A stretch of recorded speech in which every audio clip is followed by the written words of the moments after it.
Hello, welcome back to my channel. और कैसे हैं आप सभी? आशा करती हूँ आप सभी बहुत अच्छे होंगे। और आप सबसे मैं माफ़ी चाहूँगी कि जो ये वाला वीडियो है बहुत लेट आया है। लेट आने का रीज़न भी आप सबको पता है, जो मैंने लास्ट वीडियो में बताया था। तो मैं मेरी डिलीवरी हुई थी, जिस वजह से मैं और वीडियो आगे कंटिन्यू नहीं कर पाई थी। जो थोड़ी सी लेट हुई है वीडियो, इसी रीज़न से हुई है। तो इस चीज़ के लिए मैं आप सबसे माफ़ी चाहूँगी। जैसे कि आप सबको पता था, अक्टूबर के मंथ में मेरी डिलीवरी होने वाली थी। तो जो मेरी ड्यू डेट थी वो थी 9 अक्टूबर की। 9 अक्टूबर को हम हॉस्पिटल में गए थे। तो उसके बाद जब डॉक्टर ने चेक किया तो उन्होंने कहा कि आपको 3 दिन और वेट करना चाहिए। अभी जो है सर्विक्स का माउथ ओपन नहीं हुआ है। तो फिर उस दिन हम वापस आ गए और 3 दिन की वेटिंग लिस्ट पर थे कि हम 3 दिन बाद से फिर हम जाएंगे और एडमिट हो जाएंगे जाके। तो उसके बाद फिर 12 अक्टूबर को, यानी कि दशहरा वाला दिन था, तो उस दिन हम लोग गए हैं हॉस्पिटल। मेरे को लेबर पेन शुरू हो गए थे मॉर्निंग में 3:30-4 बजे के अराउंड जो थे, मेरे को लेबर पेन शुरू हो गए थे। और उसके बाद लेबर पेन आते रहे, धीरे धीरे से हम अपने तैयारी करने लगे हॉस्पिटल जाने की। तो सुबह 7:30 बजे हम लोग, 12 अक्टूबर को सुबह 7:30 बजे हम लोग निकल गए थे घर से हॉस्पिटल के लिए।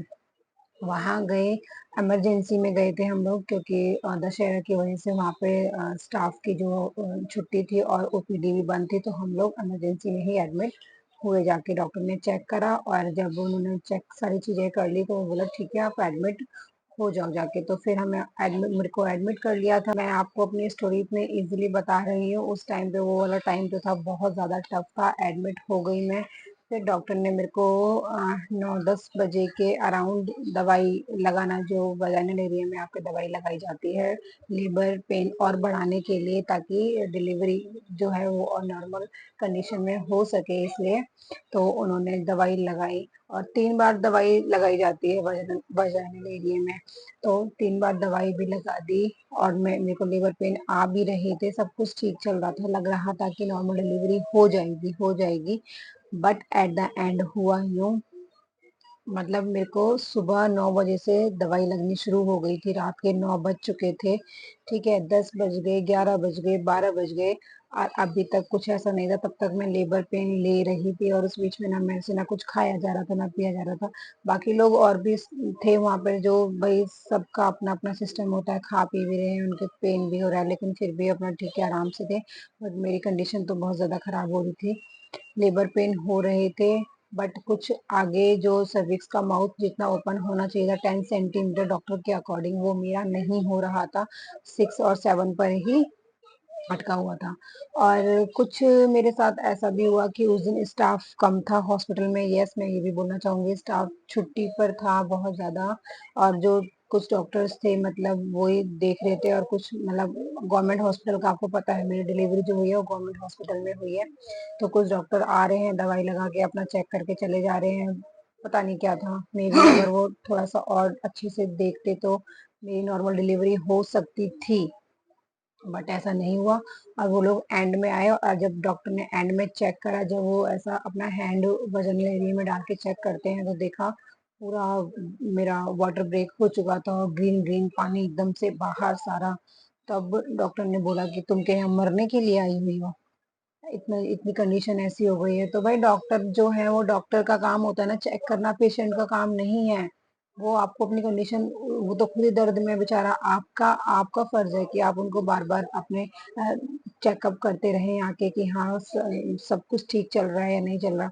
बाद में वो डॉक्टर मुझे ही आके सुना रहे हैं कि तुम्हें मतलब अभी तक पता ही नहीं है ये क्या हो गया, बच्चे ने पोटी कर दी है, पेट में इन्फेक्शन फैल जाएगा, बच्चा मर जाएगा, तुम्हारी जान को खतरा हो जाएगा, ब्ला ब्ला, पता नहीं क्या क्या अटम सटम वो लोग मुझे बोलने लग गए।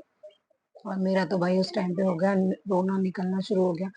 कोई भी माँ नहीं सुनना चाहेगी अपने बच्चे के लिए। वो एक बार डॉक्टर अगर आप मेरे को बोल देती तो शायद मेरे को बर्दाश्त हो जाता, बट जब उन्होंने बच्चे के लिए बोला कि बच्चा मर जाएगा, बच्चे ने पोटी कर दिया, उसको इन्फेक्शन हो जाएगा, जहर फैल जाएगा, तब जो मेरा रोना निकला ना कि अब भगवान बस सब कुछ आपके हाथों में, प्लीज हेल्प मी। फिर उन्होंने फटाफट मेरे को बोला कि ओटी के लिए तैयार मतलब करना है। मेरे जो साथ में मेरी फैमिली मेंबर्स गए थे, मेरे मदर इन लॉ को बुलाया और बोला फटाफट इसको ओटी की ड्रेस पहनाओ और उनका ऑपरेशन हुआ क्योंकि बच्चे ने पोटी कर दी है इमीडिएटली और अब हमें ऑपरेशन ही करना पड़ेगा और कोई रास्ता नहीं है। बस जी, मेरे तो हो गया सारा काम खराब। वहीं पे मैं सुबह से लेके रात तक मैंने लेबर पेन लिया, जो वो सब मेरा वेस्ट चला गया। अब मुझे जाना था ऊटी के लिए और अब कोई भी माँ नहीं चाहेगी कि उसने जो इतनी लंबी जर्नी एक तय करी है और इस छोटी सी गलती की वजह से, डॉक्टर्स की गलती की वजह से वो कुछ ऐसा मिस हैपनिंग ना हो, वो कोई भी नहीं चाहेगा। ठीक है, फटाफट ओटी के लिए तैयार किया गया और मुझे ओटी के लिए ले जाया गया और मेरा ऑपरेशन हुआ रात के 2:45 बजे शुरू। ऑपरेशन हुआ, फिर मुझे हुई बेबी गर्ल और विथ गॉड ग्रेस मेरी बेटी बिल्कुल सही सलामत दुनिया में आई।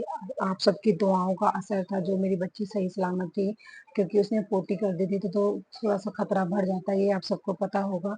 जो मॉमीज हैं उन सबको पता होगा ये वाली चीज, है ना। और ऑपरेशन के टाइम पे तो जो एनेस्थीसिया आपको दिया जाता है वो मेरे को भी बैक पे लगाया गया और उसके बाद तो फिर जो लोअर बॉडी होती है वो पूरी सुन्न पड़ चुकी थी। उसके बाद का नहीं पता कि क्या दर्द है क्या नहीं है। बेबी डिलीवर हुई सही सलामत, मेरे स्टिचेस वगैरह हुए, वो 15-20 मिनट का प्रोसेस जो था वो बहुत सही सलामत चला, फटाफट हुआ और फिर उसके बाद मेरे को नॉर्मल वार्ड में शिफ्ट कर दिया गया। जैसे जैसे अनेस्थीसिया जो लगाया था, सुन्न होने का जो इंजेक्शन लगाया गया था बैक पे, वो उसका असर कम होना शुरू हुआ ना, वैसे जो टाँकों में दर्द हुआ होना शुरू हुआ है, ओ माय गॉड। फिर मुझे डिफरेंस समझ आया नॉर्मल डिलीवरी का और ऑपरेशन वाली का। धन्य है वो लोग जिनका ऑपरेशन हो रहा है और बेचारे बहुत ज्यादा मतलब उनको सफर करना पड़ता है। मैं उनका दर्द बहुत अच्छे से समझ सकती हूँ। अभी इस कंडीशन पर आकर जब मेरा ऑपरेशन हुआ है, ऐसा लगता था कि चल ठीक है, नहीं लेबर पेन ले पा रहे होंगे तो ऑपरेशन कर दिया गया होगा और ऑपरेशन करने में तो सुन्न कर देते हैं, वैसे भी बॉडी क्या ही फर्क पड़ रहा है, हो गया जी। लेकिन अब मैंने जो मेरी फर्स्ट बेबी है वो मेरी नॉर्मल डिलीवरी हुई थी, तो मुझे उसका भी एक्सपीरियंस है और जो सेकंड बेबी अभी जो जिसका बर्थ हुआ है वो मेरा सी सेक्शन हुआ है। तो दोनों डिलीवरी में जमीन आसमान का फर्क है। भगवान मत करवाओ किसी का भी ऑपरेशन, कोशिश करना प्लीज आप सभी की नॉर्मल डिलीवरी हो सके। मैंने भी बहुत कोशिश की बट ऐसा हो नहीं पाया, शायद किस्मत में ये लिखा था कि ऑपरेशन होना था तो वो हो गया, चलो ठीक है, कोई बात नहीं। बच्चा मेरा स्वस्थ है, अच्छा है और मैं भी ठीक हूँ, आप सबके सामने हूँ। तो बस इसी चीज का शुक्राना करते हुए कि ठीक है, जो हुआ अच्छे के लिए हुआ, हमारा बच्चा सेफ है, बस कोई बात नहीं। ऑपरेशन का भी जो दर्द है वो धीरे धीरे धीरे धीरे रिकवर हो गया है और आज मेरे जो डिलीवरी को है वो हो गए हैं 24 डेज कंप्लीट हो गए। और हाँ, 13 अक्टूबर को मेरी मेरी बेबी का बर्थ हुआ। बस तो ये सभी एक्सपीरियंस मैं आपके साथ शेयर करना चाह रही थी। देखो, कोशिश सब करते हैं नॉर्मल डिलीवरी हो, मैंने भी खूब एक्सरसाइज करी, सब कुछ स्मूथली चल रहा था, घर के भी सारे काम कर रही थी मैं प्रॉपर कि नॉर्मल डिलीवरी हो जाएगी, क्योंकि और फर्स्ट डिलीवरी नॉर्मल हो रखी थी तो चांसेस ज्यादा बढ़ गए थे कि नॉर्मल डिलीवरी हो सकती है। बट द एंड जो भगवान को मंजूर होता है वही होता है। बट द एंड हुआ यही कि बेबी ने पोटी कर दी, तो उसके बाद तो फिर ऑपरेशन करना ही था, तो इसलिए मेरा ऑपरेशन हुआ। मेरी कंडीशन बस इतनी ही थी। बाकी आप लोग सभी स्वस्थ रहिए और अपनी प्रेगनेंसी को काफी इंजॉय कीजिएगा। आप लोग अगर इस जर्नी पे अभी हैं और कोशिश करना कि नॉर्मल डिलीवरी हो, मैं आप सबके लिए दुआ करूंगी, आप सबकी नॉर्मल डिलीवरी हो, आपका बच्चा दुनिया में सही सलामत आए, आप भी और आपका बच्चा भी स्वस्थ हो और हेल्दी रहे। तो बस वीडियो शेयर करने का मकसद इतना सा ही था कि आप लोग जो मेरी छोटी सी फैमिली बन रहे हैं तो मैं आपको अपनी जर्नी के बारे में बताऊं, जो कि मैंने किस तरह से सफर किया है। तो बस ये सब बताना बहुत ज़रूरी बनता था, आप सबके साथ शेयर करना चाहती थी मैं। तो ये थी मेरी कुछ डिलीवरी की स्टोरी इस तरह की थी। जो एक्सपीरियंस इस बार का था गवर्नमेंट हॉस्पिटल का, वो मेरा बिल्कुल भी अच्छा नहीं था और पहले से मैंने काफ़ी रिकवर कर लिया है 20 से 22, 24, 23 दिन में। और थोड़ा सा ये भी हुआ बीच में, मेरी कंडीशन और ख़राब हो गई थी 2 हफ्ते के बाद। बेबी डिलीवर होने के 2 हफ्ते बाद मेरे को क्या हुआ कि मेडिसिन चल रही थी टाँके सुखाने वाली, तो वो मेडिसिन ओवरडोज हो गया, पता नहीं क्या हुआ, मेरे पेट में गैस बहुत ज़्यादा बन गई, गैस बनने लगी, आंतों में गैस लग गई, पेट में इन्फेक्शन हो गया। तो फिर मुझे दोबारा से हॉस्पिटल में एडमिट होना पड़ा, जो कि मैं 4 दिन हॉस्पिटल में एडमिट रहकर आई हूँ। दिवाली वाले दिन ही मैं डिस्चार्ज होकर आई हूँ हॉस्पिटल से। मेरी हेल्थ बिल्कुल भी ठीक नहीं थी, इसलिए वीडियो थोड़ा सा लेट हुआ आने के लिए। उसी चीज के लिए मैं आप सबसे माफी चाहूंगी, और आगे की जो वीडियो होगी वो बहुत जल्दी आपको मिलेगी। और छोटी है, बेबी बिल्कुल सही है, मम्मा बिल्कुल ठीक है, बस और कुछ नहीं चाहिए। और आप सबका प्यार और आशीर्वाद आप मेरे साथ है, तो आगे की जर्नी हम बहुत अच्छी रखेंगे।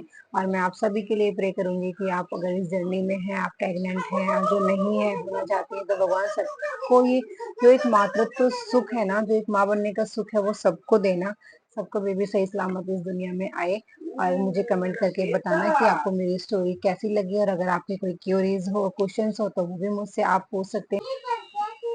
जब मैंने फर्स्ट बेबी का बर्थ मेरी बेटी का हुआ था, वो भी गवर्नमेंट हॉस्पिटल में हुआ था, उसका एक्सपीरियंस बहुत अच्छा था। वहाँ का जो स्टाफ था, बहुत उन्होंने कॉर्पोरेट किया मेरे साथ। मेरी नॉर्मल डिलीवरी करवाई, उन्होंने पूरा 100% लगा दिया अपना नॉर्मल डिलीवरी करवाने के लिए।